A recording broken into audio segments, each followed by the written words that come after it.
Going to Mars is not an engineering problem. It is a math problem. When NASA went to the moon during the Apollo era, it cost the US government roughly $260 billion, adjusted for inflation. That staggering amount of money was spent just to plant a flag, collect some rocks, and leave a few footprints. Elon Musk doesn't want to leave footprints. He wants to build a self-sustaining city of 1 million people on Mars. He wants propellant plants, agricultural domes, and continuous supply lines. The estimated cost for that kind of permanent, multi-planetary infrastructure isn't in the billions. It is in the trillions. But SpaceX is a private company. NASA is not going to hand them a blank check for $1 trillion to colonize another planet. So, how do you pay for the most expensive endeavor in human history without going bankrupt? If you look closely at SpaceX's business model, you realize they aren't just building rockets, they have quietly built a massive, hidden economic engine. This is the brilliant and slightly ruthless financial strategy SpaceX is using to secretly fund the colonization of Mars. To understand the financial crisis SpaceX faced, we have to look at how rocket companies actually make money. Traditionally, the aerospace business model is simple.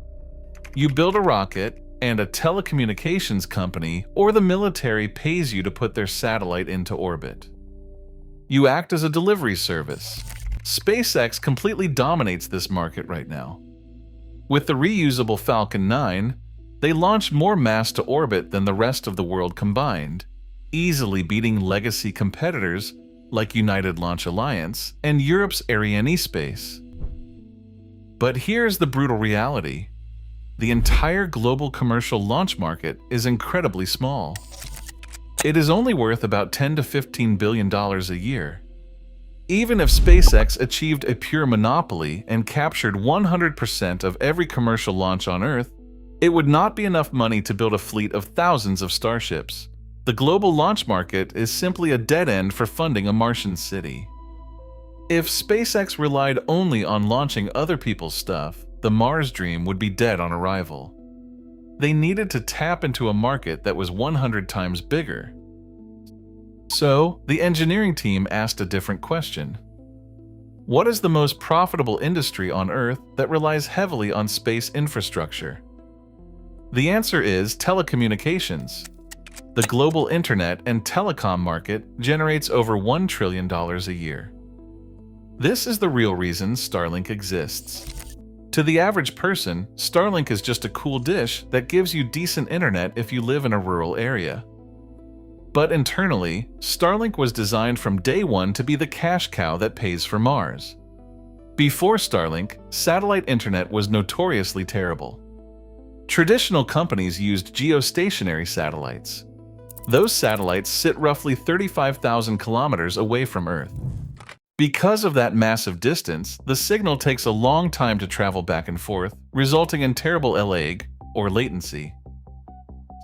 SpaceX realized they could fix this by putting thousands of small satellites in low Earth orbit, just 500 kilometers above the surface. At that distance, the lag practically disappears, and the speeds rival traditional fiber optics. Musk calculated that if SpaceX could capture just 3 to 5% of the massive global telecom market, they would generate $30 to $50 billion in revenue every single year. They effectively cut out the middleman.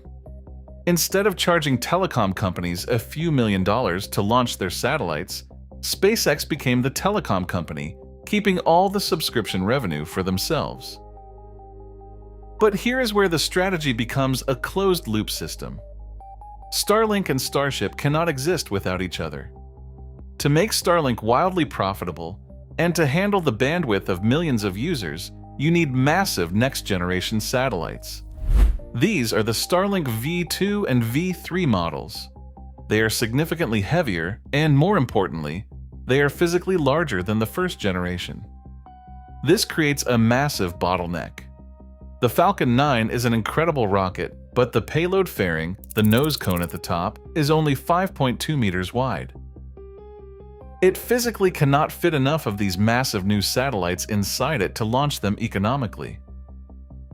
you end up launching mostly empty air. This is exactly where Starship comes in. Starship isn't just a Mars vehicle, it is a heavy-lift cargo freighter. With a massive 9-meter diameter, Starship is the only vehicle capable of deploying massive batches of these heavy Starlink satellites in a single launch at a fraction of the cost per kilogram.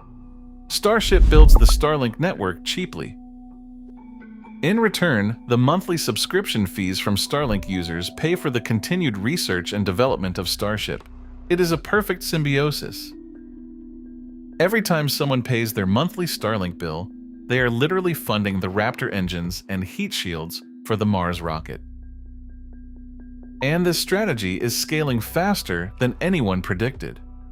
SpaceX isn't just selling $100 dishes to people living in the woods anymore.